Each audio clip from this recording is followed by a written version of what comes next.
que tenemos una interesante clase por llevar adelante el día de hoy con la remembranza de que hemos estado viendo en las anteriores clases la redacción de diversos documentos de la gestión administrativa, ¿verdad? Unos más usados que otros, unos de más interés para ustedes que otros, pero finalmente todos completamente útiles, ¿verdad? Para nuestro quehacer diario, para nuestra proyección futura, ¿no? Tengo entendido que hoy día es su examen, el examen que tienen que dar para los que desean certificarse. Así que a través del coordinador les he enviado ahí las preguntas del examen, ¿no? Esperando que tengan un resultado favorable y que el día viernes, que estamos terminando el curso, lo podamos, digamos, completar al 100% con la convicción de que hemos tenido resultados favorables. Entonces, para explicarles un poquito la dinámica de hoy vamos a revisar y a estudiar un documento administrativo que de repente es familiar para ustedes o de repente no, pero que yo veo sobre todo para aquellos que se proyectan en un futuro trabajar en la administración pública como de mucha utilidad, que es la resolución, ¿ok? Entonces yo voy a aprovechar los 45 primeros minutos de la clase para hablar de la resolución, para hacer un ejemplo, lo que siempre hacemos en clase, ¿verdad? Revisar un ejemplo, pedir el aporte de ustedes para redactar otro con otra narrativa, ¿verdad? Con otro asunto, depende de lo que ustedes me sugieran. Y la otra media hora más o menos de la clase la vamos a utilizar en poder repasar algunos conceptos para su examen, en de repente repasar alguna parte práctica de otro documento administrativo que hayamos visto anteriormente para poder reforzar por ahí algunos conocimientos, porque el día viernes, si ustedes han visto el temario, me imagino que sí, la última sesión vamos a estudiar de qué manera podemos aplicar la inteligencia artificial en el apoyo y en la redacción de los documentos administrativos. Entonces vamos a ir navegando en un área, digamos, un poco diferente y ya no vamos a enfocarnos en aprender o en mejorar la redacción como tal de los documentos, sino en conocer qué herramientas podemos utilizar de la inteligencia artificial para que nos brinde un soporte nosotros en la redacción de los documentos administrativos. Entonces, lo que les quiero decir es que hasta el día de hoy, hasta la sesión 5 del día de hoy, vamos a tener la oportunidad de reforzar conocimiento respecto a todo lo que tiene que ver con la redacción de este documento que vamos a ver hoy y de los anteriores. Pero ya para la sesión final digamos que el espíritu de la clase es diferente, ¿no? Entonces aprovechemos lo que tengamos de la clase de hoy para poder reforzar por ahí algunos conceptos que nos hayan quedado todavía no del todo claros, ¿no? O que queramos reforzar a través de la clase de hoy día. Bueno, vamos a dar inicio. ¿Me permites compartir pantalla, por favor, al coordinador? No tengo permiso para compartir. Gracias. Entonces, vamos a iniciar rápidamente. ¿Me confirman con su manito si se ve la pantalla, por favor? Yendo a la parte específica de la resolución. ¿Me confirman si se ve la pantalla adecuadamente?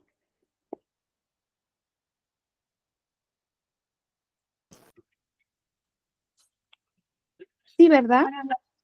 Sí se ve. Gracias. Entonces, gracias, Rocío, gracias por su confirmación. Entonces, cuando nosotros empezábamos a hablar clases anteriores sobre el procedimiento administrativo, ¿no? Cómo iniciaba, quiénes eran sus actores, ¿no? Que existía un administrado o que existe un administrado y una autoridad administrativa, ¿verdad? El administrado es la persona o el conjunto de personas o la empresa que le hace llegar a la autoridad una solicitud, un pedido, le traslada una información, le pone de conocimiento diversos hechos, etcétera, dependiendo del contexto, del problema, etcétera. Entonces, nosotros decíamos que el procedimiento administrativo tiene un inicio y tiene un final, ¿verdad? tiene un inicio y tiene un final. Entonces, cuando nosotros hablamos de la resolución como documento administrativo, estamos hablando de la parte final de este procedimiento administrativo. ¿La parte final en qué sentido, licenciada? La parte final en el sentido de que cuando el administrado ingresa una solicitud o presenta un documento administrativo, cualquiera que este fuera, lo hace porque tiene un objetivo, ¿verdad? Porque tiene una misión, porque quiere lograr un propósito. Si no, no tendría sentido, pues, iniciar con este procedimiento.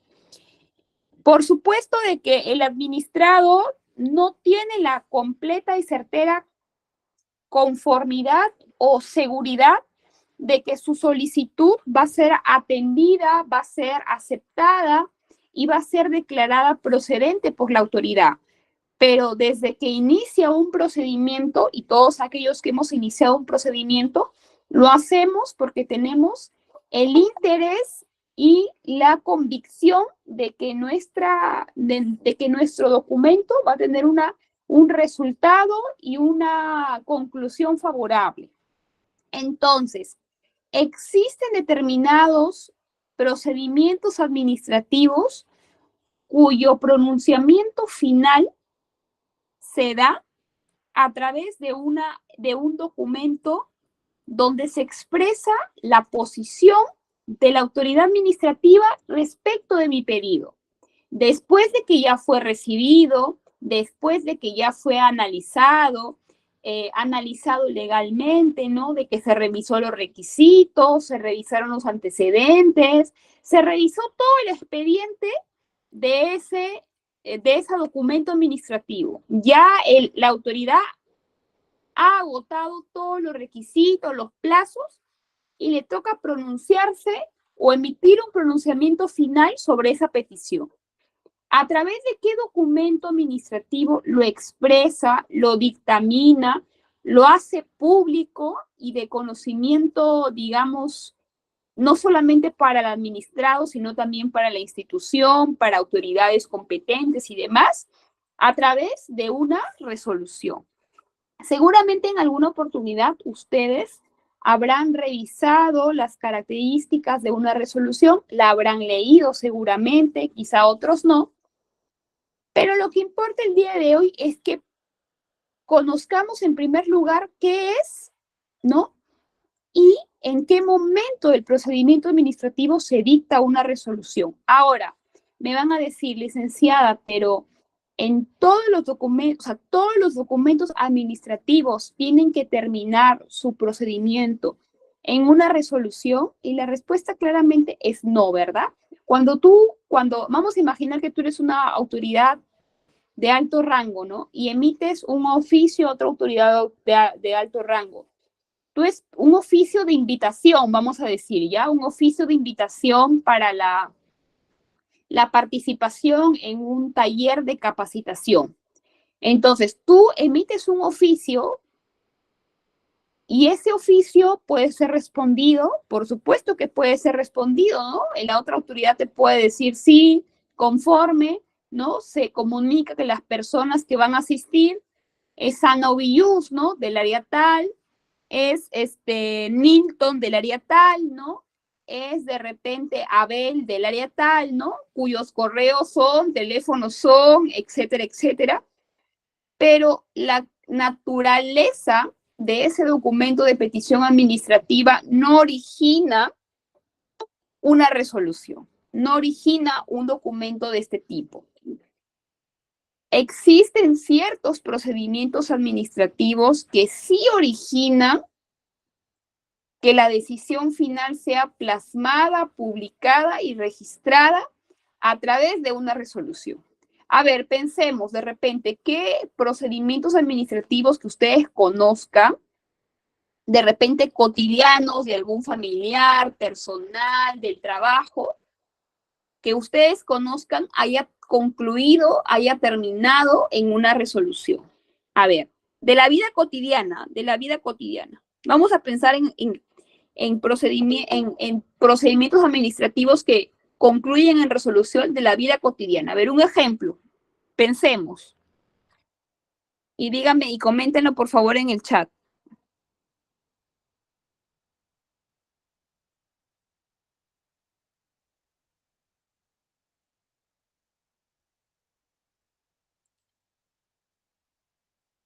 A ver, algunas ideas, unas ideas, unas ideas.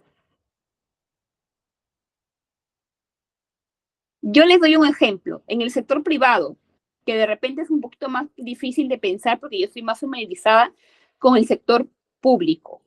Les cuento digamos, procedimiento administrativo privado, personal, pero a grandes rasgos para que tengamos una idea, ¿no? Un familiar mío solicitó e inició un procedimiento administrativo hacia una empresa prestadora de seguros, hacia una empresa de ese tipo, para indicar que requería una pensión de invalidez, ¿no? O sea, las personas que están afiliadas a una empresa que genera provisiones para tu futuro, donde tú haces un aporte mensual, ¿verdad? Puedes estar en la ONP o puedes estar en la AFP, dependiendo de la voluntad del trabajador. Entonces, tú aportas mensualmente por una cierta cantidad de años con el objetivo de recibir, después que te jubiles, una pensión, ¿verdad? Una pensión digna, vamos a llamar así, entre comillas, entre subrayado, negrita y número 30, digna para poder vivir tu jubilación con tranquilidad y disfrutar de tu vida en esa etapa. Esa es la idea de las entidades prestacionales, ¿no? Pero en el mundo ideal, todas las personas se jubilan sin mayor contratiempo. En el caso de las mujeres a los 65 años, en el caso de los hombres a los 70 años, ¿no? En teoría, con aportes de 30 años, de 25 años, en la teoría, pero no siempre funciona así. ¿Por qué? Por ejemplo, un caso que me es familiar, porque hay personas que en algún momento de su vida laboral pueden tener algún accidente, pueden tener alguna enfermedad, ¿no? Que los incapacite para continuar trabajando, ¿no? Por ejemplo, cuando a una persona le detectan un cáncer avanzado, ¿no? Y necesita abocarse a su tratamiento, pero todavía tiene 50 años, entonces necesita seguir trabajando, ¿verdad? Pero los descansos médicos ya se le vencen porque los descansos médicos son por 30, 60 días. Bueno, tienen una limitación.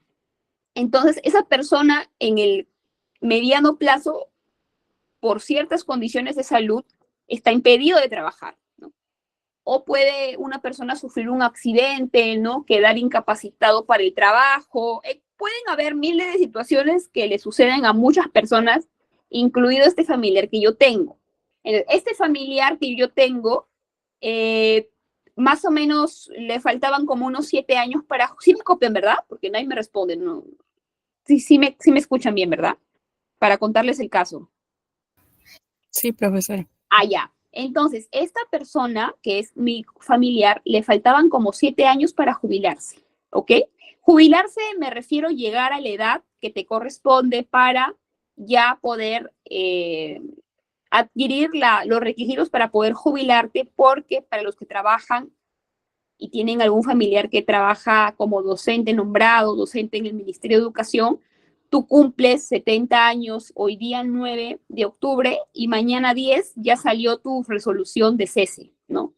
Así es, o sea, no trabajas ni un día más, así tengas toda la voluntad y estés capacitado físicamente para hacer.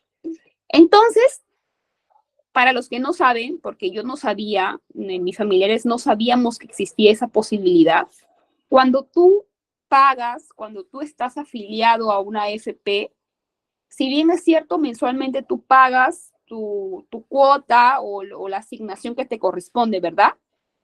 Pero esa asignación tiene un seguro de invalidez, en el que si tú por alguna razón, en algún momento de tu vida laboral, sufres algún accidente o contraes alguna enfermedad que te incapacita total, parcial o totalmente para el trabajo, tú tienes la facultad y el derecho de solicitar a esta AFP de que se haga valer o que se evalúe tu incapacidad para saber si es una incapacidad parcial o una incapacidad total. Y ese seguro de invalidez que tú pagas cuando haces tus aportes mensuales se activaría y te cubriría una parte de las remuneraciones que tú en promedio recibes mensualmente. Entonces, cuando tú quieres solicitar que se inicie un expediente para que se evalúe, porque es un proceso largo, ¿no? Tienen que haber evaluaciones médicas, te evalúa un comité médico, que es un grupo de profesionales médicos, especialistas, que previamente reciben informes de otros médicos de acuerdo a tu enfermedad y discuten, ¿no? Dictaminan al final si a ti te corresponde o no recibir una pensión, si tu invalidez es parcial, si tu invalidez es total, y en el caso de que te asignen o que te dictaminen una invalidez total, entonces tú accedes a la cobertura del 70% de el promedio de tus últimos 12 sueldos, más o menos así es. A lo que yo voy es que cuando, en este caso, el administrado ingresa una solicitud a la AFP a través de su mesa de partes virtual, cuyo asunto era solicito pensión de invalidez permanente.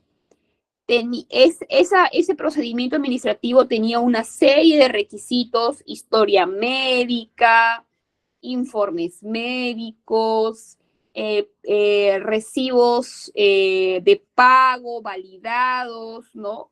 ¿Qué más tenía? También tenía un informe de su centro de trabajo, o sea, una variedad de requisitos.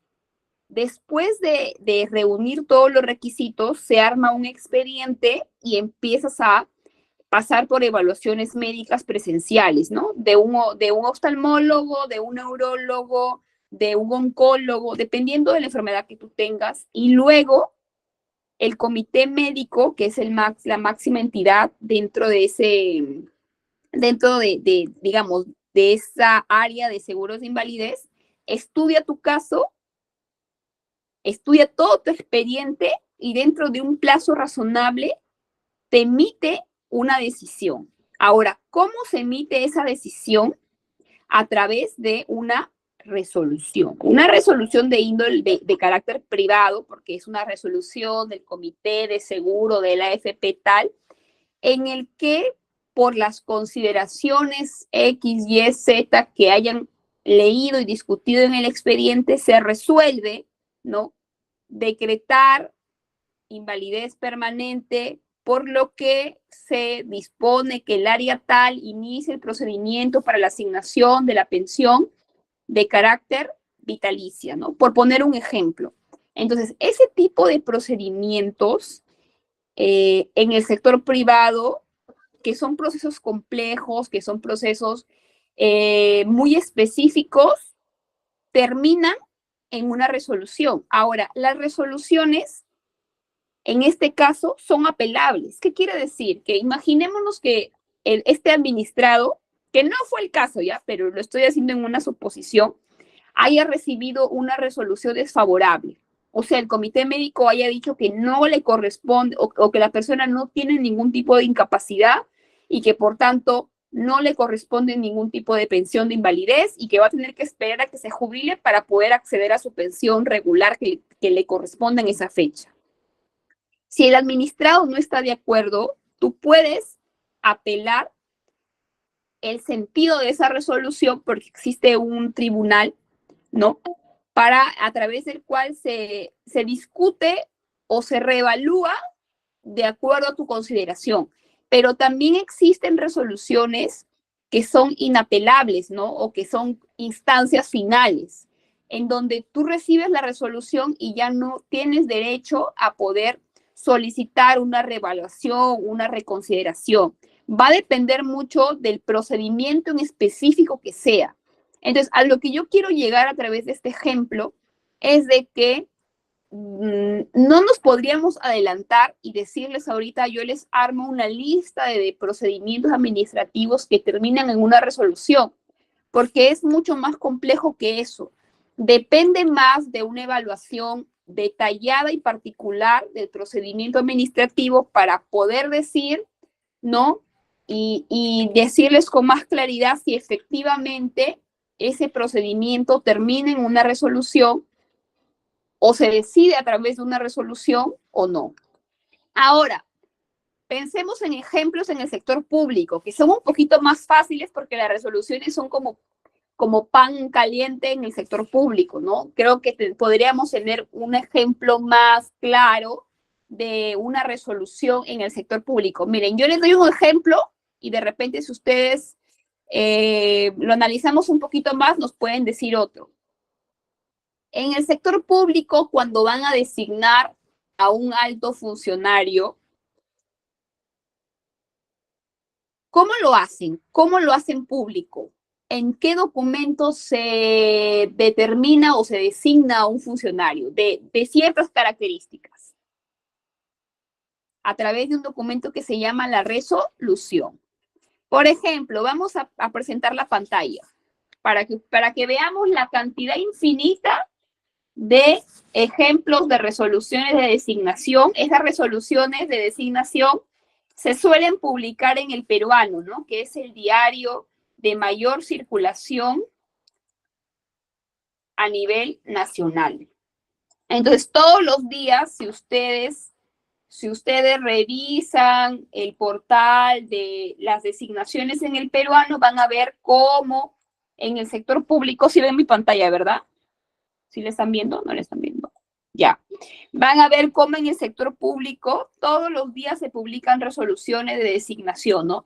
Designar a la señora Tabata Dulce Vivanco de Castillo en el cargo de confianza de secretaria general del Ministerio de la Mujer y Poblaciones Vulnerables, ¿no? Así como existen resoluciones de designación, también hay resoluciones de cese, ¿no? Como estos son cargos de confianza, normalmente son cargos de confianza. ¿Qué quiere decir cargos de confianza? Son funcionarios que son designados a libre disposición por funcionarios de alto rango, en este caso, por ejemplo, la ministra de la Mujer, que puede designar a cualquier persona que cumpla con las características de ese puesto, ¿no?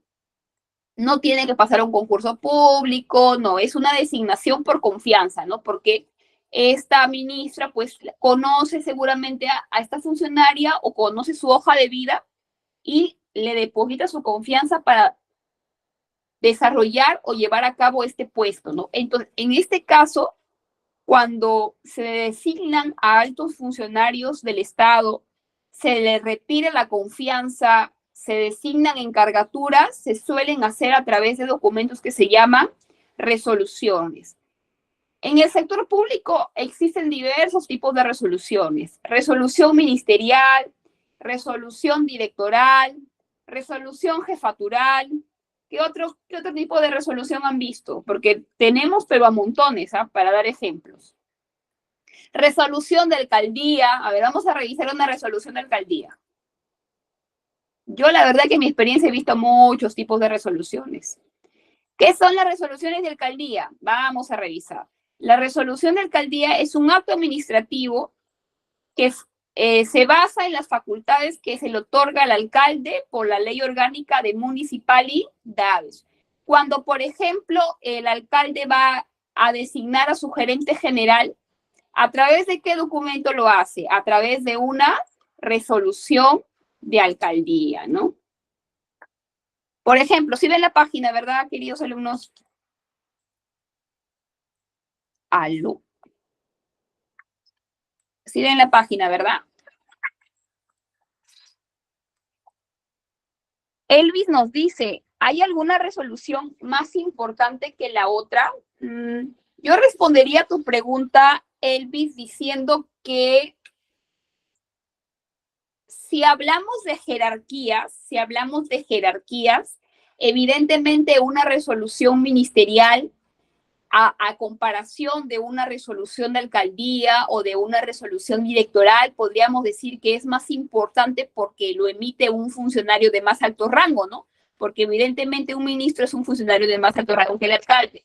Pero yo no haría esa comparación porque yo creo que las resoluciones como tales, independientemente que sean resoluciones de una alcaldía distrital de 3.000 habitantes o la resolución de un ministro como el ministro de Agricultura, tengan tienen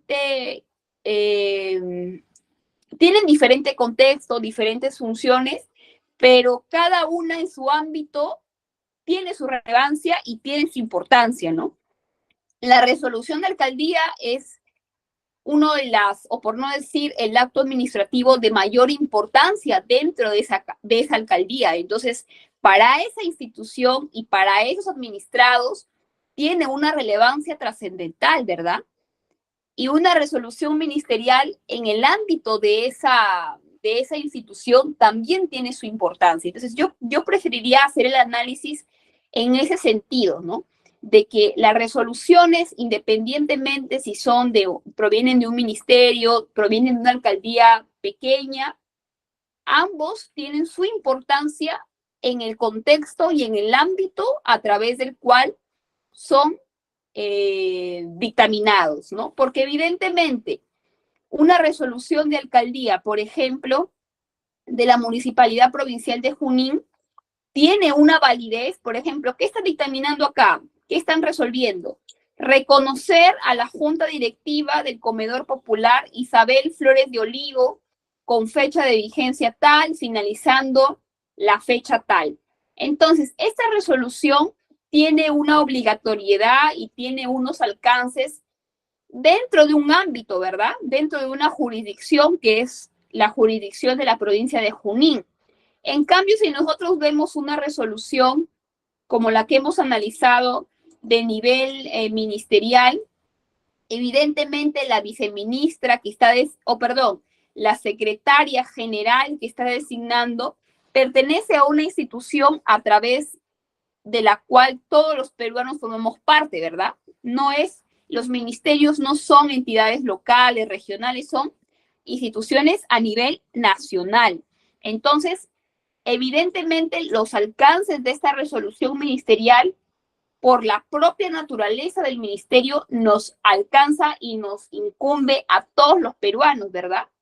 Tiene un nivel de alcance nacional muchísimo mayor.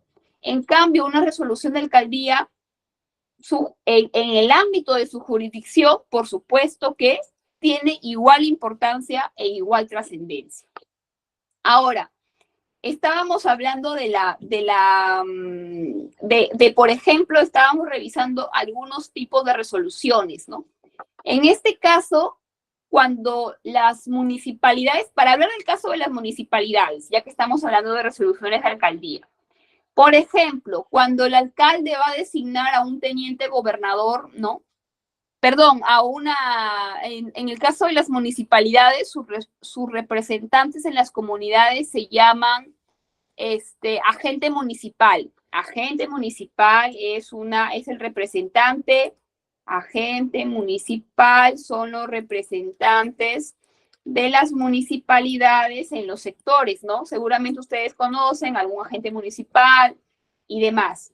Entonces, un agente municipal es designado en su cargo, que es un cargo ad honorem, que es un cargo representativo, a través de una resolución, ¿verdad? A través de una resolución de alcaldía se designa el representante de la municipalidad, por ejemplo, en el centro poblado Santa Teresa, en el anexo Clarita, en el centro poblado Bellavista, ¿no? Porque esa es la jurisdicción de esos representantes. Entonces, cuando la municipalidad va a designar organizaciones de base, va a reconocer juntas directivas, cuando va a, por ejemplo, decretar una festividad importante, cuando se van a tomar decisiones de especial relevancia, se publica mejor dicho, se hace obligatorio y mandatorio establecer sus alcances en un documento como una resolución de alcaldía. Veamos otro ejemplo, veamos un ejemplo de una resolución directoral, para que ustedes tengan un ejemplo.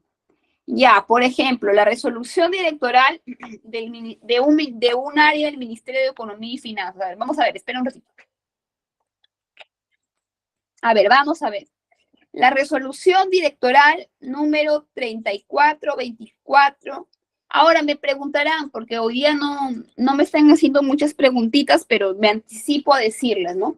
Algunos de ustedes dirán, ¿y por qué su nombre, no? ¿Por qué directoral? ¿Por qué jefatural? ¿Por qué ministerial? ¿Por qué de alcaldía? Bueno, ese segundo nombre o ese segundo componente dentro del nombre de la resolución proviene básicamente del área, ¿no? Del nivel de decisión a través de la cual se dictamine esa resolución. Por ejemplo, si nosotros tenemos una resolución ministerial, evidentemente, ¿no? Esta segunda parte de la nomenclatura tiene una razón de ser del sentido de que es el ministro el que está suscribiendo esta resolución, de ahí su nombre, ¿no? Si leemos una resolución de alcaldía es porque evidentemente proviene de la más alta autoridad dentro de una municipalidad. Si hablamos de una resolución directoral, estimados alumnos, es simplemente porque el que la firma es un director, vamos a ver quién la firma, ¿ya? Director General de Presupuesto Público, ¿no? Entonces, este director tiene la facultad de emitir resoluciones directorales. Entonces, el nombre de cada resolución proviene del área, de la jefatura, del puesto, ¿no? O del rango del funcionario que lo emite. En este caso, un ejemplo de resolución directoral, director general de presupuesto público, ¿no? Que publica en el diario El Peruano, vean ustedes que dice acá diario El Peruano, ¿no? Porque las resoluciones del tipo ministerial, jefatural, directoral, se publican en el diario El Peruano. En realidad, todas las resoluciones que vienen del aparato público se publican obligatoriamente en el diario de mayor circulación, que es el diario El Peruano. Entonces, esta resolución aprueba la programación de compromisos anual correspondiente a la revisión. Bueno, para no complicarnos, es una resolución que dentro del pliego del presupuesto, ¿no? Se publica, ¿no? Aprobar un documento que se llama programación de compromisos anual. Entonces, ya hemos visto, creo, algunos ejemplos, ¿verdad? Para ya pasar a la estructura de una resolución.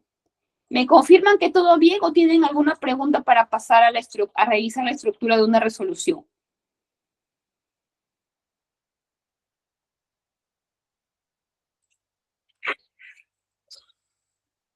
¿Alguna pregunta?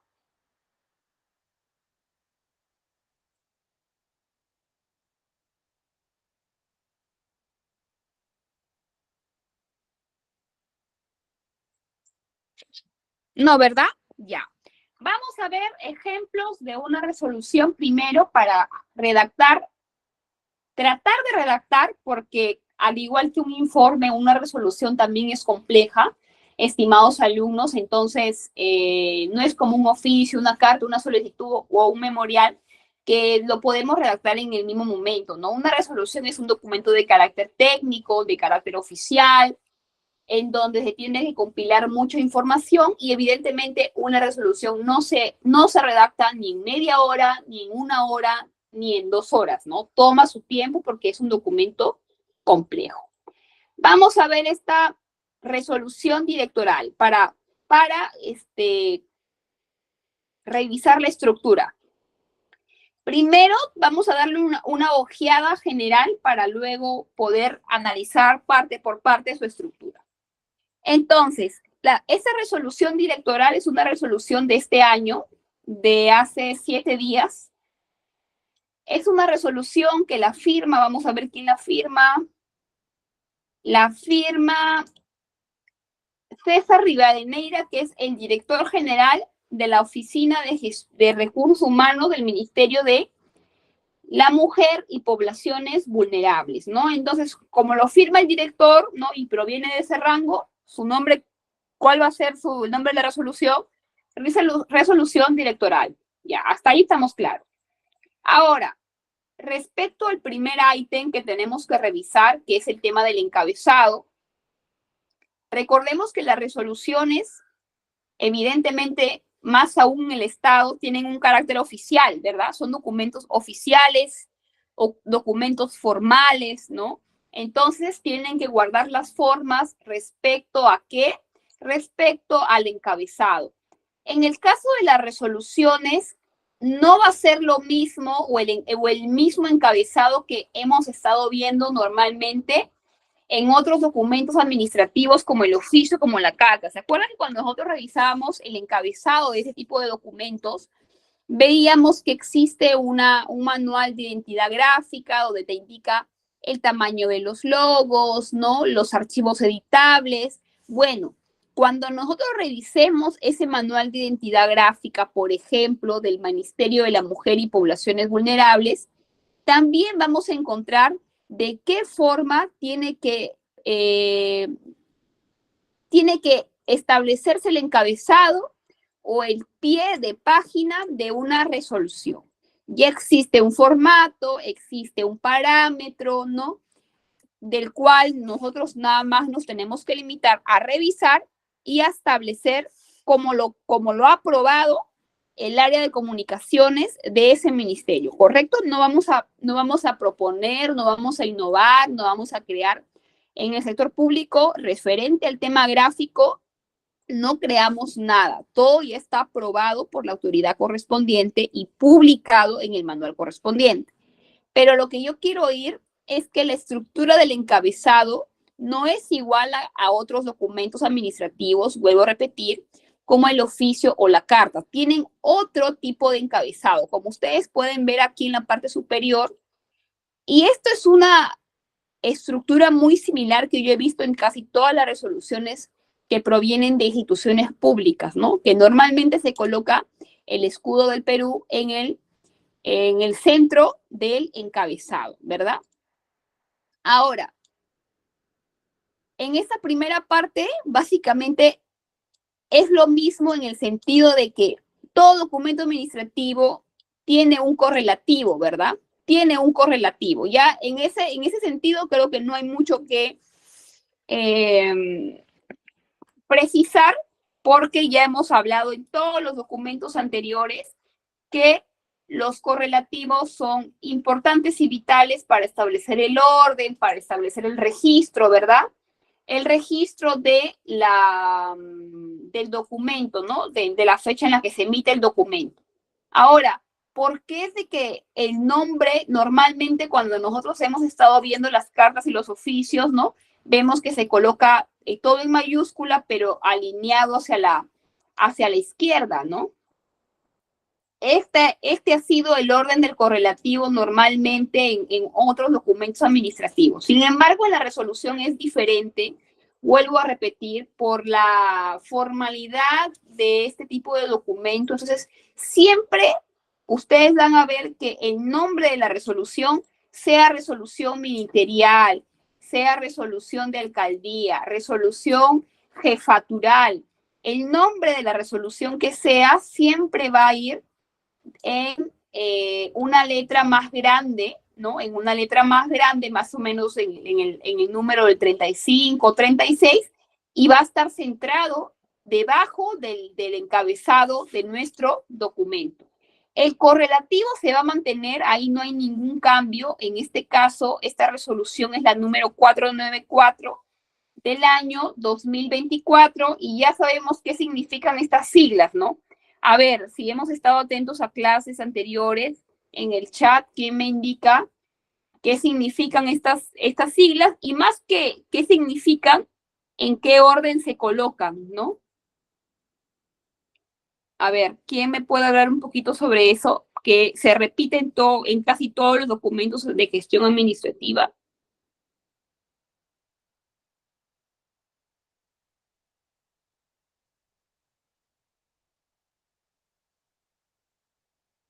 Cuando hemos hablado, alumnos, siempre de la jerarquía de las instituciones, hemos indicado que después del número y del año de la resolución, de izquierda a derecha, tiene que hacerse mención de la institución que está remitiendo o está emitiendo, perdón, esta resolución de mayor a menor jerarquía, ¿no? En este caso tenemos un ejemplo más simple porque solamente son dos digamos, una área dentro de una institución, pero en el pasado clases anteriores hemos visto otros casos en donde hay más áreas involucradas, ¿verdad?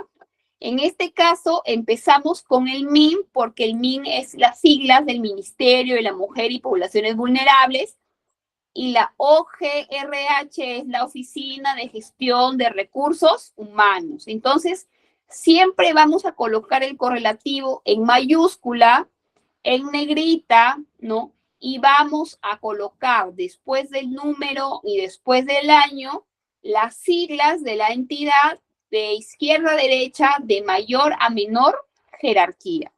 Ludmila lo ha indicado muy bien, así que te agradezco por esa precisión, ¿no? Ahora, existe una primera parte de la resolución, que es la que estoy subrayando aquí, que lo tienen todas las resoluciones, ¿no? Que es el apartado, la primera consideración denominada visto, ¿no? ¿Por qué visto? Porque toda resolución ministerial, de alcaldía, jefatural, cualquiera que ustedes revisen en internet o que tomen conocimiento, emiten una decisión final sobre un tema en particular, ¿verdad? Y ese procedimiento administrativo ha generado un expediente, ¿verdad? Normalmente genera un expediente donde se colocan todos los documentos proveídos, todos los folios que arman ese caso sobre el cual la autoridad necesita pronunciarse, ¿no? En este caso, por el tipo de resolución, porque esta resolución designa a una funcionaria, ¿no? No hay como tal un expediente, que es lo que normalmente se ve, sino existe un informe, ¿no? Existe un informe que normalmente cuando las entidades van a emitir una designación o van a designar a un funcionario, normalmente las oficinas de recursos humanos que revisan la documentación de esta persona emite un informe, ¿no? Dando su conformidad de los requisitos o de lo que sea necesario, o su posición o su opinión favorable en el sentido de que existe una necesidad de servicio, una necesidad de una persona que ocupe cierto cargo y que existe también la posibilidad de que esta persona sea fulanita de tal, ¿no? Juan Pérez, Anovillus o X persona. Entonces, aquí ustedes ven que se hace mención como corresponde a un expediente, ¿verdad? Ese expediente no es más que un conjunto de documentos, ¿no? Un conjunto de documentos que van a derivar o van a concluir en una resolución. Entonces, siempre vamos a empezar con esta primera parte que se llama visto, haciendo mención al expediente que dio inicio al caso o que generó el caso o sobre el que está obrando el caso, o también haciendo mención al informe o a los informes que generan el pronunciamiento a través de una resolución. Normalmente se indica solamente el expediente, ¿ya? Pero como tenemos diferentes tipos de resolución, existen resoluciones para designar funcionarios, existen resoluciones para cesar funcionarios o para retirar la confianza en funcionarios. Existen resoluciones para qué más? Existen resoluciones para iniciar procedimientos sancionadores. Existen resoluciones para aprobar instrumentos de gestión. O sea, existen un sinnúmero de tipos de resoluciones que en verdad habría que ver qué tipo de resolución sería para poder indicar el detalle de esta primera parte, ¿no? Pero normalmente se hace mención al número de expediente. Ahora, vamos a la segunda parte de la resolución, que es la parte considerativa. ¿Qué es la parte considerativa, licenciada? Ya, vamos a explicarlo de una forma sencilla. Cuando la autoridad, en este caso, porque es una resolución directoral, ¿verdad? En este caso, cuando el director de la Oficina de Gestión de Recursos Humanos tiene que pronunciarse a través de una resolución, es porque ha revisado un expediente, ¿verdad? En este caso, evidentemente los directores no tienen el tiempo de leer al 100% el expediente. Normalmente tienen asesores, ¿verdad? Asesores que les hacen un resumen o les brindan alcances, ¿no? Sobre ese expediente antes que lo firme. Pero existen funcionarios y funcionarios, ¿ah? O sea, yo he visto a funcionarios que firman resoluciones como si fuera, no sé, una carta de felicitación, o sea, sin mayor análisis, lo cual también para mí es un error porque son documentos importantes. Como existen también funcionarios muy desconfiados, hasta de su sombra, que revisan al milímetro hasta la redacción de la resolución, ¿no? Entonces va a depender mucho del funcionario, pero normalmente ese rango de funcionarios que firman resoluciones tienen un grupo de asesores, ¿no? Un grupo de profesionales que se encargan de digerir todo ese expediente, ¿no? De revisarlo a detalle, de pedir opinión, de llamar al funcionario para que explique, ¿no? Y ya cuando tienen esa información bien procesada, bien entendida, ya recién se animan a presentárselo al director para la revisión y para la firma. Pero lo que yo voy es de que en ese expediente obra toda la documentación del cual se sirve de fundamento o sirve de base para que el funcionario se pronuncie y tome una decisión respecto a un tema, ¿verdad? Pero en esa parte considerativa, el funcionario tiene que exponer los argumentos legales a través del cual se va a fundamentar su decisión. O sea, por ejemplo, imaginemos que tenemos una resolución, ya, ustedes saben que cuando una empresa quiere tomar agua para regar sus cultivos, por ejemplo, las empresas que están en Ica, ¿no? Para los que viven en Ica. Ica es una ciudad que tiene muy poca disponibilidad hídrica. Entonces, el recurso hídrico es escaso y proviene del subsuelo.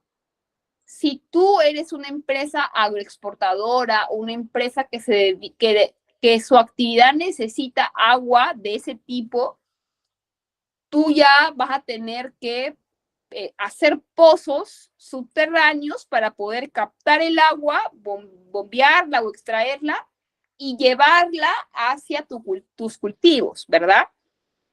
Pero tú puedes hacer pozos subterráneos a tu libre albedrío, como tú quieres, con la profundidad que tú quieres y del tamaño que tú quieres, o tienes que pedirle permiso a la autoridad que administra el agua. En este caso, las autoridades locales de agua, las autoridades administrativas de agua. ¿Qué creen ustedes? En ese caso, ¿las personas actúan por su libre albedrío o siempre hay una normativa que tenemos que respetar y que tenemos que pedir una autorización, te tienen que realizar una fiscalización y te tienen que brindar la autorización para que tú realices un pozo de tal tamaño, con tales características, en tal plazo? Te van a dar, no lo sé, te van a dar 1,000 litros de agua, por poner un ejemplo, ¿no? Entonces, en la administración pública, cuando hacemos uso de derechos, también hay obligaciones. Tú tienes derecho al agua, sí. Tú tienes derecho a ser empresa también, pero bajo las condiciones y las reglamentaciones del Estado. Entonces, si tú quieres y necesitas agua para consumo agrícola, y necesitas extraerlo del subsuelo, necesitas iniciar un procedimiento administrativo a través del cual la autoridad local del agua evalúe. Por ejemplo, si tú estás pidiendo en un área de 100 hectáreas instalar 3 pozos, ¿no? Primero, ¿qué es lo que tú harías primero como autoridad? Primero ver si hay oferta, o sea, si hay disponibilidad hídrica para poder otorgar más autorizaciones. Porque de repente tú has hecho evaluaciones y tú sabes que si lo que él está pidiendo, que son 1000 litros, tú solamente tienes 200 litros, ¿no? Entonces, tienes que evaluar si tiene la disponibilidad. Segundo, ¿qué evaluarías tú como autoridad? ¿Cómo van a realizar ese procedimiento constructivo, ¿no? ¿Qué empresa lo va a hacer? ¿Qué certificaciones tiene? ¿En qué tiempo lo va a hacer? ¿Con qué condiciones de seguridad lo va a hacer? ¿No? ¿Qué medidas va a implementar para asegurar de que tome, digamos, la cantidad de agua que ha sido autorizada, ¿verdad? ¿Qué reportes le va a presentar a la autoridad? O sea, tiene que cumplirse una serie de requisitos que la autoridad en su momento, a través de un expediente, va a evaluar y va a decir, se otorga a la empresa Pepito SAC, ¿no? La autorización para instalar un pozo de agua subterráneo con las características tales, ¿no?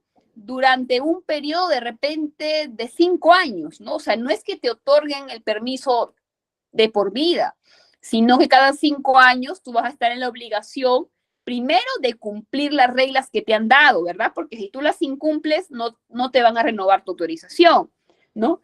Y una vez que te la renuevan, también de repente te pueden colocar otras consideraciones, te pueden colocar otros parámetros, ¿no?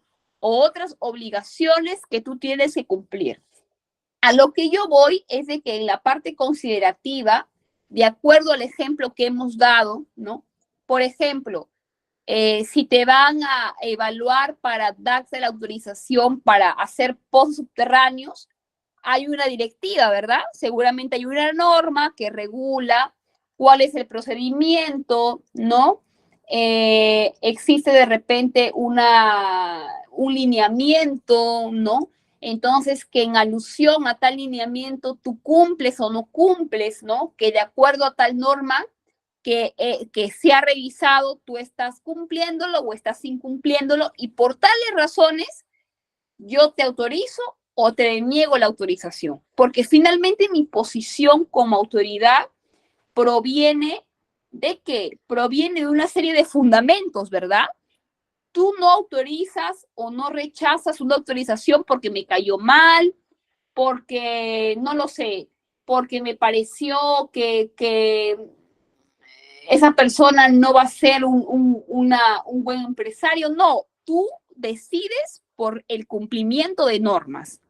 Tú te basas en una norma y en el cumplimiento de esos requisitos para darle el visto bueno o para denegarle el derecho que te está pidiendo aplicar el administrado.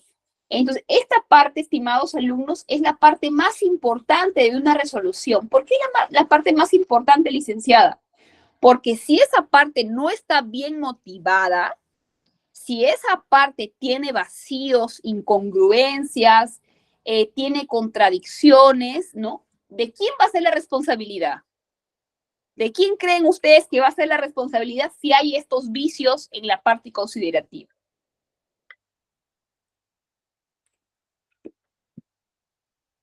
A ver, ideas.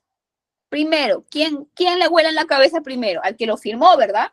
Porque se supone que si tú estás firmando algo, manifestando una posición, es porque estás seguro de que tus argumentos efectivamente son válidos, ¿verdad?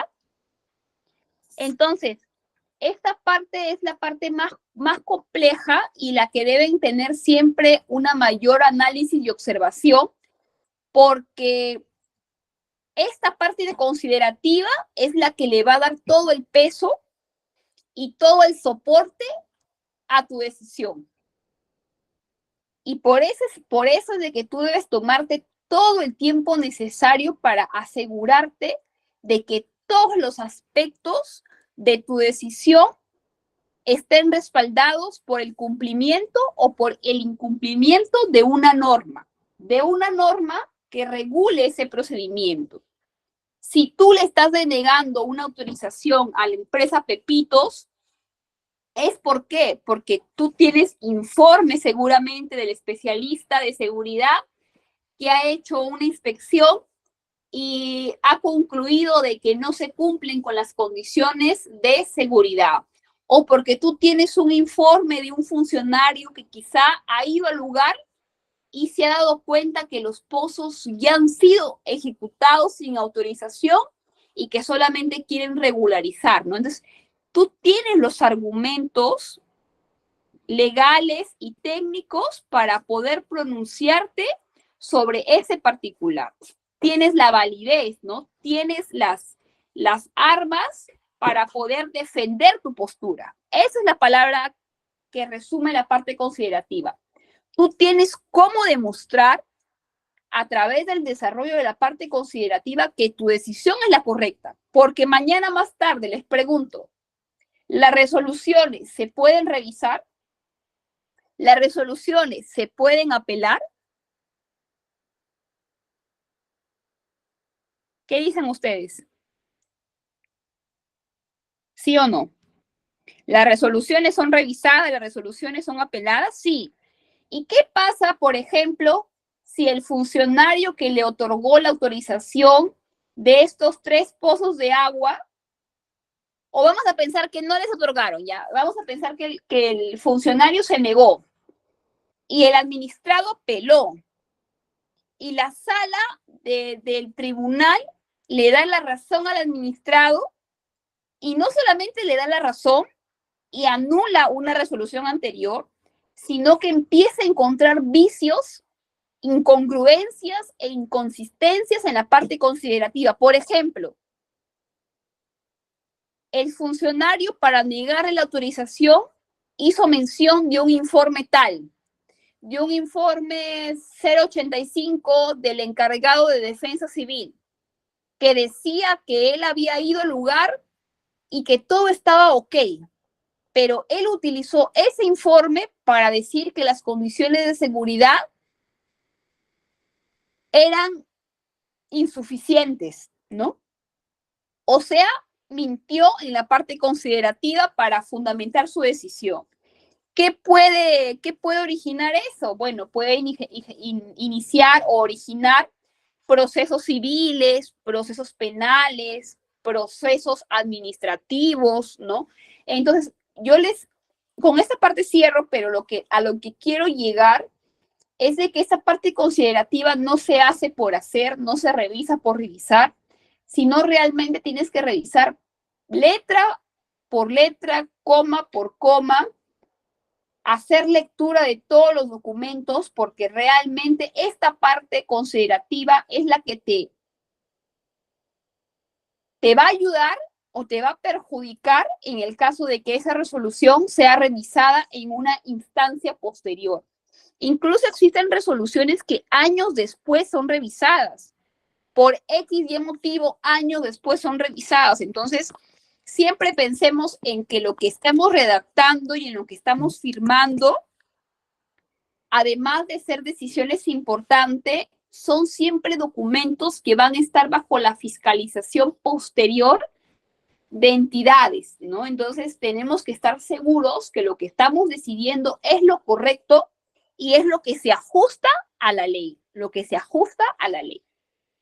Ahora, una vez que hemos expuesto todos los argumentos que normalmente tienen un estilo de redacción, por ejemplo, cuando nosotros vamos a redactar la parte considerativa, siempre iniciamos de esta manera. ¿Qué? Coma, ¿no? Es un estilo de redacción que se usan casi en todas las resoluciones, ¿no? Que de acuerdo al reglamento tal, que en vista de la ley tal, que de acuerdo a lo observado en la normativa tal, ¿no? Siempre, como ustedes ven acá, se hacen menciones de normas, ¿verdad? De normas que te van a fundamentar tu decisión. Entonces, esta parte de considerativa está estructurado en párrafos en las cuales cada párrafo hace mención a un argumento legal por el cual se va a fundamentar tu decisión. Esa decisión se va a indicar en la tercera parte de una resolución que se llama parte resolutiva, que normalmente es la parte que todas las personas revisamos cuando leemos una resolución. O sea, normalmente, cuando buscamos una resolución de nuestro interés, es bien difícil que nos detengamos a leer la parte considerativa. Lo primero que hacemos es ir todo debajo y leer la parte resolutiva, ¿verdad? Porque finalmente va a ser la conclusión de la postura de la entidad, ¿no? La postura de la entidad. Entonces, la parte resolutiva se organiza a través de artículos. A través de artículos. ¿Por qué, licenciada, a través de artículos? ¿Por qué? Porque esta parte resolutiva, evidentemente, el primer artículo va a ser para dictaminar la decisión del funcionario, del director, del ministro, de quien sea que esté firmando la resolución. Siempre se va a empezar por un verbo. Autorizar, denegar, rechazar, observar. Otro ejemplo de verbo que se suelen poner, designar, encargar, retirar, ¿no? Esos son los verbos. Siempre el artículo primero de la parte resolutiva empieza con un verbo, ¿verdad? Un verbo que hace alusión al sentido sobre el cual te vas a pronunciar. Y el resto del artículo primero ya, pues, ¿no? Le da todo el contexto, le da todo el desagregado de esa decisión. Autorizar la designación de ano bius, denegar en la solicitud de autorización de derecho de uso de agua, ¿no? Observar la solicitud de pensión de invalidez, ¿no? Entonces, en el primer artículo, estimados alumnos, con un verbo se indica la posición de la autoridad respecto a la solicitud. El segundo artículo suele estar referido ¿a qué? A la parte de notificación, ¿no? O sea, estas resoluciones tienen que alcanzárselo a las partes. El administrado tiene que recibir una copia de su resolución, ¿verdad? ¿Qué más? De repente la propia institución se queda con una copia de la resolución. Entonces, en el artículo 2 se da la orden, ¿no? Se da la orden de que se notifique a la servidora tal y al servidor tal para que tomen conocimiento formal de la decisión de esa resolución. Conocimiento formal. Y tercero, ¿no? De que se remita una copia. Como ustedes ven, la primera palabra de la parte resolutiva siempre va a empezar con un verbo. Notificar, remitir, denegar, resolver, encargar, siempre con un verbo. Y el artículo tercero va a ser la disposición de remitir una copia, ¿no? A la Oficina de Asesoría Jurídica y de Procesos Técnicos para tal acción, ¿no? Y ya la parte final, antes de la firma, siempre tiene esta frase que ya es muy común en las resoluciones, que se llama regístrese y comuníquese. ¿Por qué regístrese y comuníquese? Bueno, comuníquese porque las resoluciones tienen un carácter público, ¿verdad? Y necesitan ponerse de conocimiento de los ciudadanos en general. Por eso es de que las resoluciones se publican en el Diario El Peruano, se publican en la página web institucional de la entidad, se publican en aquellos espacios masivos de comunicación a través de la cual los administrados van a tomar conocimiento de los alcances de esa resolución. Y en el caso de regístrese, ¿no? Hace alusión a la necesidad de llevar el archivo, ¿no? De guardar una copia de esta resolución y registrarla en el archivo correspondiente.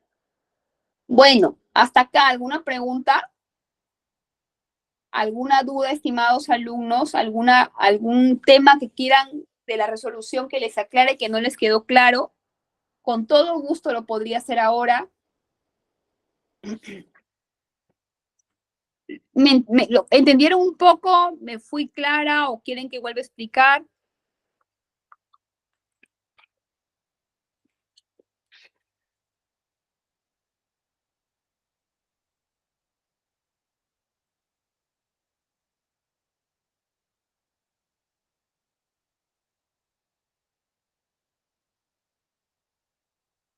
Todo bien, ¿verdad? Como les vuelvo a repetir para cerrar esa parte de la resolución y quedarnos a resolver algunas preguntas generales del curso, me encantaría en este momento, estimados alumnos, hacer lo que hemos hecho en otros documentos, ¿no? Que ustedes me digan un tipo de resolución y yo en este momento redactarlo. Pero como verán, en este momento es imposible, uno, por el tiempo y dos, porque hay una complejidad, ¿verdad?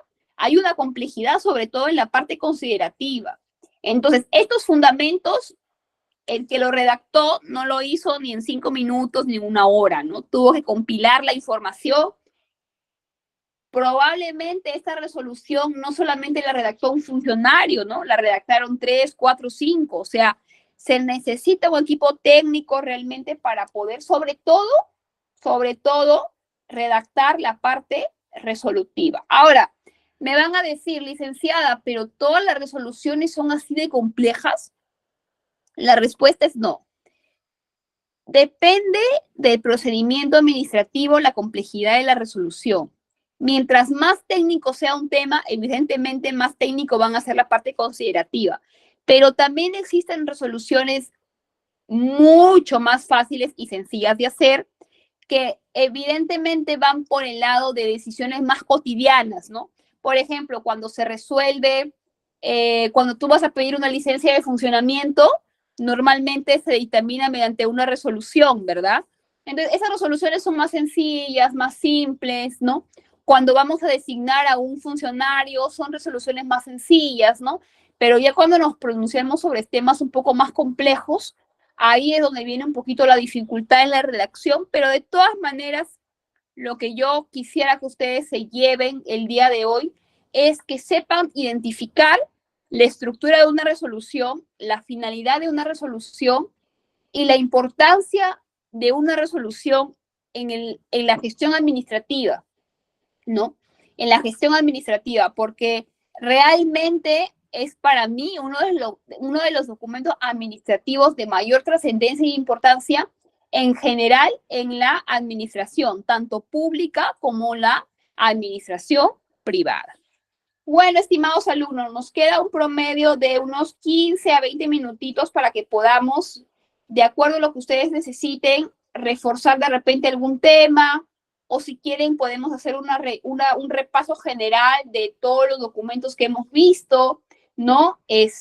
No sé, yo me allano a la dinámica que ustedes quieran con la intención de prepararlos para su examen, para resolver alguna consulta de la clase pasada que no se pudo hacer, ¿no? Repaso, sí, ya, repaso. Vamos a hacer un repaso así, tipo examen de admisión, Entonces, vamos a hacer una dinámica de preguntas y respuestas, ¿no? De verdadero y falso, para poder estar atentos con la participación de ustedes y que no se me queden por ahí dormidos. Ya, entonces vamos a hablar de cada documento administrativo desde el primero hacia el último, desde la primera clase hacia lo último, lo más importante, y voy a ir haciendo preguntas. Ustedes me van diciendo sí, no, o de repente me van dando la respuesta y en base a eso vamos un poco repasando todas las clases, ¿ya? Entonces, tomo aire profundo para recargarme de todas las energías. Cuando nosotros empezamos con la primera clase, el día lunes de la semana pasada, en la primera clase estudiamos nociones generales sobre la ley del procedimiento administrativo general, ¿verdad? ¿Se acuerdan de la ley del procedimiento administrativo general? Esa ley, ¿por qué es importante para nuestro curso? Porque esa ley establece los parámetros, ¿no? Los fundamentos de toda la gestión administrativa. Y en ese sentido, nosotros entendimos que hay dos actores del procedimiento administrativo, ¿verdad? ¿Cómo se llaman esos dos actores, alumnos? Que lo he mencionado también el día de hoy. Dos actores que participan en el procedimiento administrativo. Ludmila, perfecto, uno se llama administrado y otro se llama autoridad administrativa, entidad administrativa. Bueno, hacemos referencia a lo mismo, ya, perfecto. Estamos bien hasta ahí. También hablamos sobre qué es un procedimiento administrativo, ¿verdad? ¿Qué dijimos que es un procedimiento administrativo? Es un conjunto de actos, ¿verdad? Es un conjunto de actos a través del cual el administrado solicita que se haga respetar algún derecho, algún interés, alguna afectación individual o colectiva.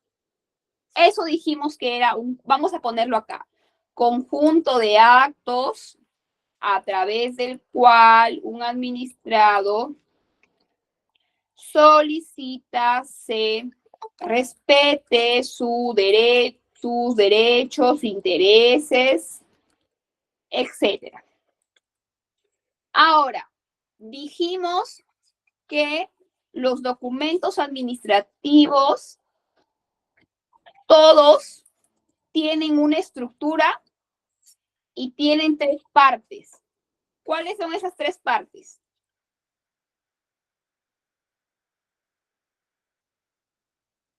¿Cuáles son esas tres partes, estimados alumnos? Ya, uno, el encabezado, muy bien. Dos,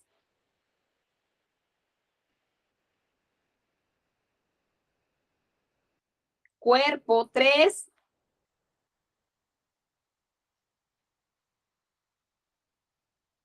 la firma o posfirma es una parte del documento, pero como tal no se llama así. ¿Cómo se llama? ¿Cómo dijimos que se llama? La tercera parte. Correcto, pie o término, ¿verdad? La firma y la posfirma forma parte de esa tercera parte, pie o término. Ya. Con la estructura del documento administrativo terminamos la primera clase. Pasamos a la segunda clase. En la segunda clase estudiamos dos documentos de petición administrativa. ¿Cómo se llamaban?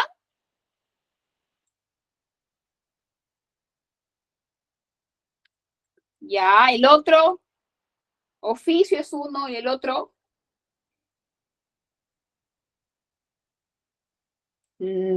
La solicitud también es un documento de petición administrativa, Edison, pero no lo vimos en la segunda clase, sino lo vimos en la tercera clase con el memorial.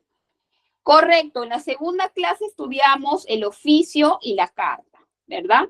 Entonces, ¿qué estudiamos en el oficio? ¿Qué dijimos sobre el oficio? Que el oficio es un documento formal o informal.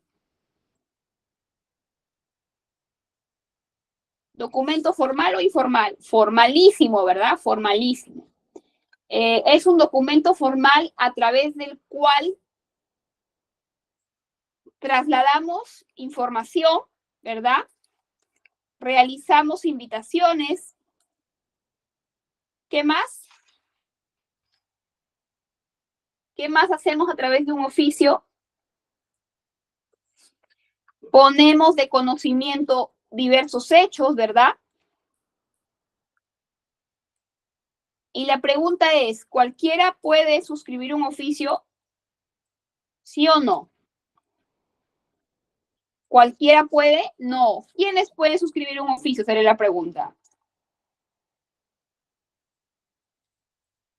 Correcto, funcionarios que tengan un rango importante dentro de su institución, ¿verdad?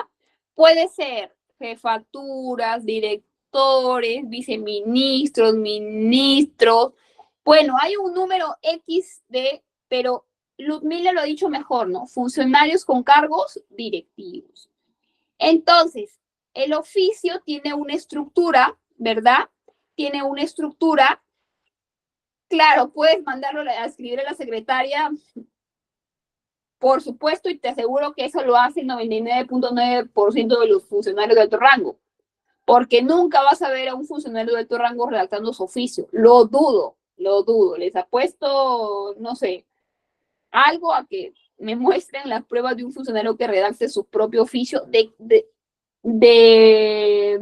0 a 100. Pero lo que sí hacen los directivos, y por eso son directivos, es que revisan y corrigen, ¿verdad? Revisan y corrigen, ¿no? Por ejemplo, en mi caso, yo redacto oficios, pero yo no los firmo. Yo redacto oficios, mando proyecto de oficio a mi jefe y mi jefe pues los corrige, ¿no?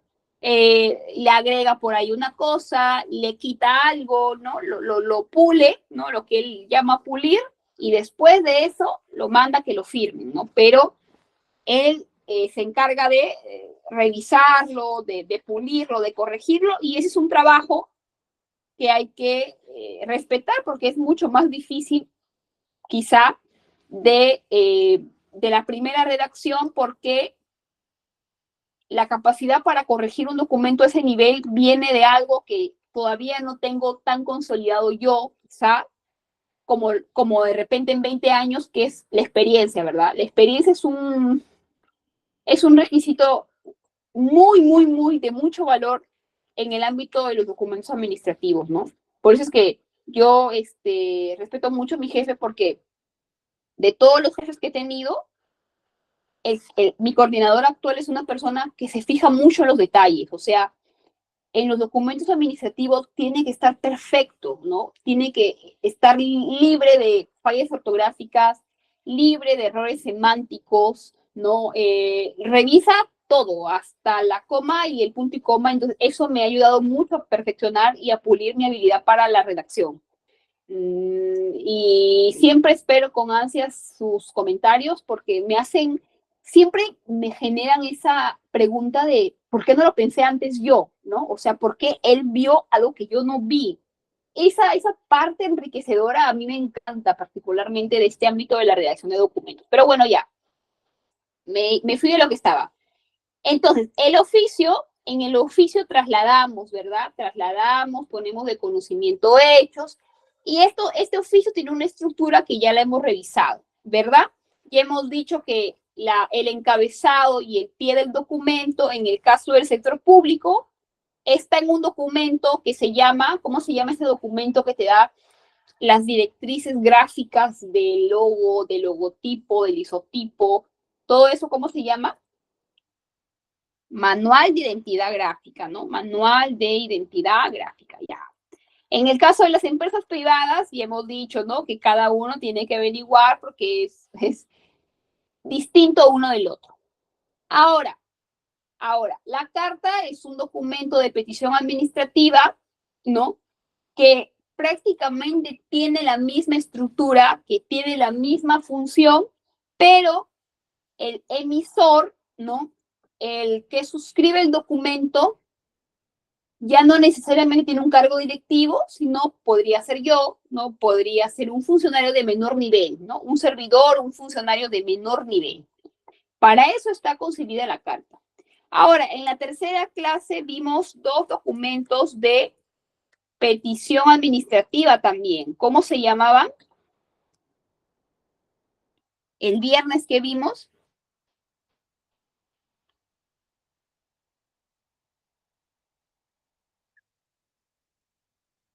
La solicitud y el memorial, Junet, correcto. La solicitud y el memorial.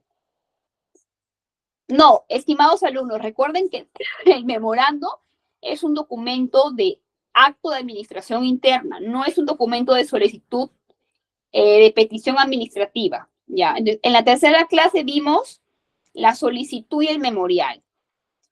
Y lo diferenciamos, ¿por qué? Porque dijimos que la solicitud es un documento individual o colectivo. La solicitud es un documento individual o colectivo.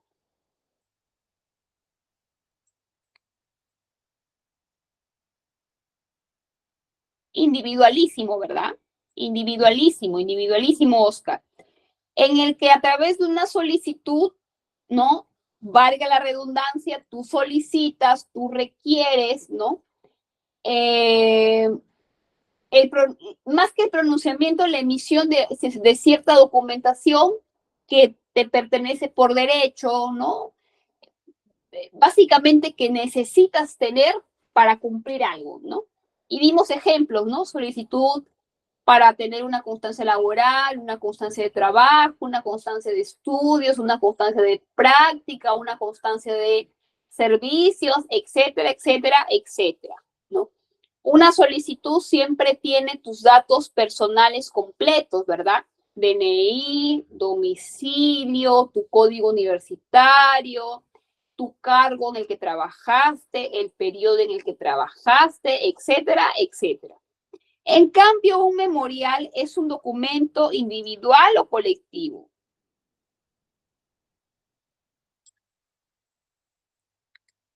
El memorial colectivo. Un documento colectivo, ¿por qué?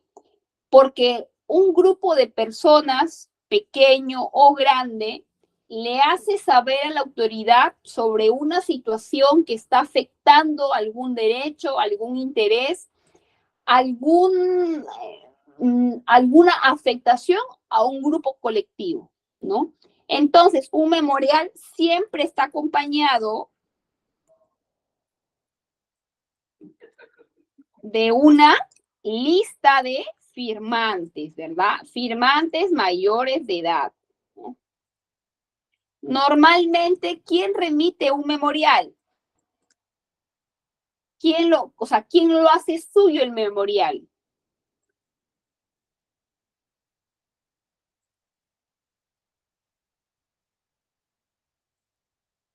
Una autoridad acreditada, ¿no? Una autoridad acreditada, asociaciones, teniente gobernador, agente municipal, junta directiva, etcétera, etcétera, etcétera, ¿verdad? Ahora, el día lunes, o sea, la clase pasada, la cuarta clase, vimos dos documentos de actos de la administración interna. ¿Cómo se llaman?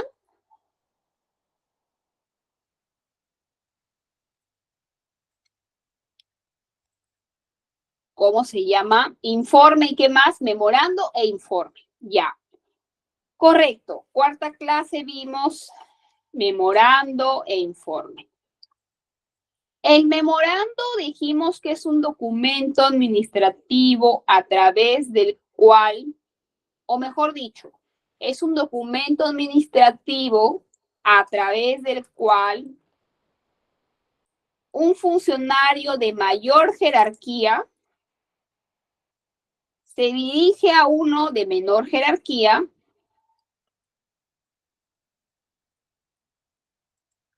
para realizar disposiciones, ¿no? Para disponer la actualización de un sistema, para llamar la atención por algún hecho en particular, para disponer la apertura de, no sé, de un manual de ética, ¿no?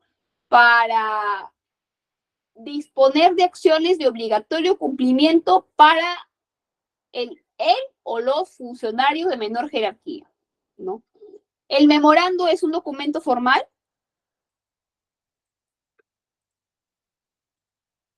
¿Sí o no? Sí, ¿verdad? Sí, Katiuska, el memorando es un documento formal.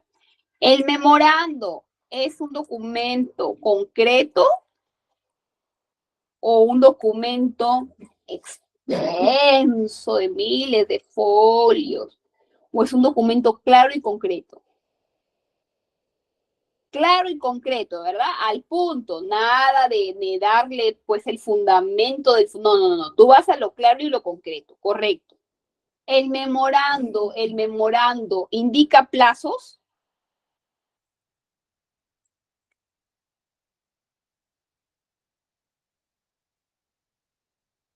Sí, ¿verdad? Sí o sí tienen que indicarte plazos. El memorando se responde con otro documento. No, ¿verdad? No, dijimos que no. Ahora, hablemos del informe. ¿Qué es el informe? El informe es un documento de acto de la administración interna a través del cual un profesional, un especialista, una unidad emite una opinión y o postura institucional sobre un tema en particular. Un informe es un documento técnico. Sí, ¿verdad? Es un documento técnico porque cada profesional lo emite de acuerdo a su especialidad. ¿Para qué sirve un informe? Para poner en conocimiento de los superiores situaciones de riesgo, hechos de relevancia, proyecciones futuras, etcétera, etcétera, ¿no? Los informes tienen ¿cuántas partes? ¿Y cuáles son? ¿Se acuerdan la primera parte? Antecedentes, ¿verdad? O sea, en el cuerpo del informe hay ¿cuántas partes hay? Primero está la parte de antecedentes, ¿verdad? Segundo, análisis, ¿verdad? Tercero, conclusiones. Y cuarto, ¿cómo se llamaba el cuarto? Recomendaciones. Y bueno, finalmente tenemos lo que hemos visto hoy, quinta clase, ¿no? Hemos visto la resolución. La resolución es un documento formal.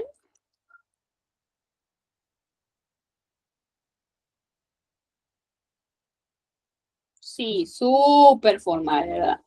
Súper formal. ¿Cuántas partes tiene una resolución? No las enumeramos, pero primera parte, vistos. Segunda parte, parte considerativa. Tercera parte, parte resolutiva. Y una resolución. ¿Para qué sirve la resolución? A ver, ¿para qué sirven? Con eso nos vamos.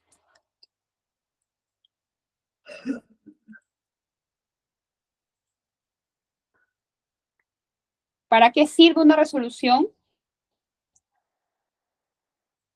Vamos. Ya para denegar, aprobar, correcto, pero básicamente es para dictaminar, ¿no? Para dar una decisión sobre un procedimiento administrativo. Puede ser a favor, puede ser a favor. Puede ser en contra, puede ser en contra, ¿no? Correcto. Más que recoger y ir, expresa la decisión, manifiesta la decisión, dictamina la decisión. Esa es la función de la resolución. Bueno, estimados alumnos, creo que ha sido una parte muy entretenida, de mucha utilidad, creo también para ustedes.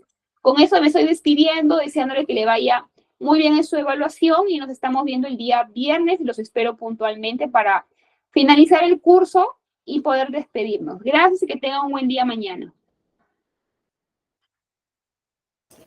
Muchas gracias, licenciada, por la clase del día de hoy.